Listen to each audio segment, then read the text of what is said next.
My name is Leah and I'm 28. After our father died in a car that folded like paper, the house orbited my brother. I was 4. Evan was 9. Mom said he had to be the man. No one told me what I had to be, so I became the leftover space in every room. First proof, I was 7, itchy in a purple tutu behind the curtain. The auditorium swelled with families. Evan had a soccer game across town. Mom chose the bleachers over the balcony. I danced for strangers. When the music stopped, Miss Andrea squeezed me hand and drove me home. Smell humiliation stacked into a staircase. It climbed alone. At 13, I soldered a clumsy robot from thrifted motors and library books, taught myself loops and if-else's until they felt like prayers. The judges were astonished. The ribbon was the blessed thing I'd owned.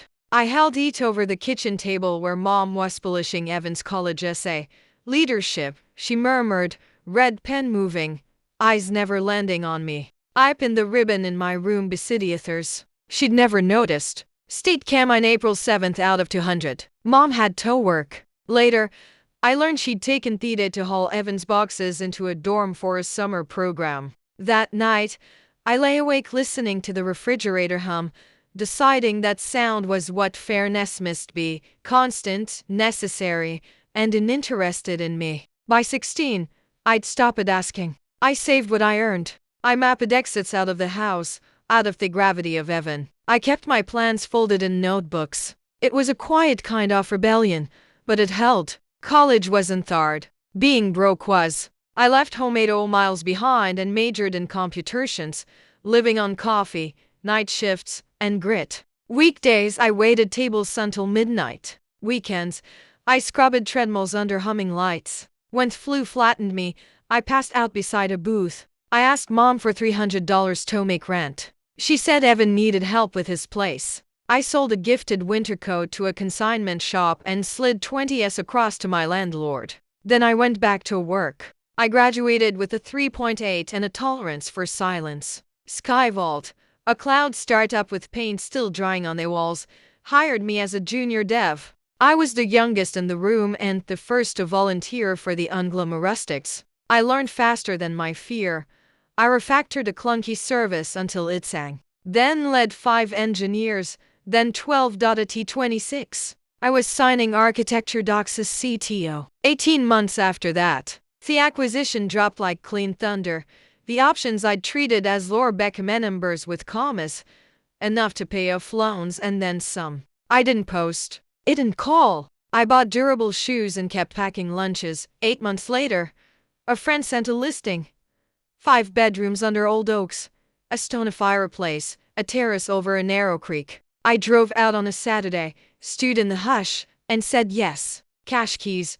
2 weeks later, I told only Madison. She helped carry boxes and laughed when he cried at the sight of my own name on the mailbox. I adopted a shelter mute named Max, planted tomatoes, and learned the particular exhale a house makes when it's finally yours. Mom's texts multiplied when Evan bought his cookie-cutter palace. At the housewarming, a banner yelled, "Congratulations," while relatives orbited him. I kept a potato salad and quiet. When Mom asked with that soft knife smile when I'd settle, "Is it my fork down?" I did, I said. 8 months ago, 5 bedrooms creak out back paid in cash. The room tilted. Evan laughed, then stopped when I didn't. "You can afford that," he said. I looked at him the way you look at a pop-up ad you never asked for. "You want to talk money?" I said, calm as a blinking cursor. "Let's start with your credit score in the 580s. The 47 grand on cards. The overdue car note. The personal loans." And Mom, I turned to her. "You co-signed the mortgage." Her breath caught. Evan stood so fast his chair scraped across the floor like a warning. The evening shed itself from us like an old snakeskin. I drove home through the black pines, hands buzzing not with guilt, but with electricity. Max met me at the door, tail spinning like a turbine. I brewed tea and listened to the creek stitch the dark together. 2 weeks later, Mom called. "Evan's 2 months behind. The bank is calling me. Please, help." I looked at what I had built. Code into promotions. Promotions into equity. Equity into shelter. "No," I said gently. "I asked for $300 once. You said no. I won't fund his sinkhole, she inhaled like a wave that never broke. I blocked the numbers and let the house exhale. Life resumed its human scale. Work, garden, hikes. Madison arrived with cinnamon rolls and opinions. We ate on the terrace in coats, throwing a tennis ball for Max until he collapsed, proud of our competence. Are you happy? She asked. I am, I said, and felt the truth settle inside me, steady as stone.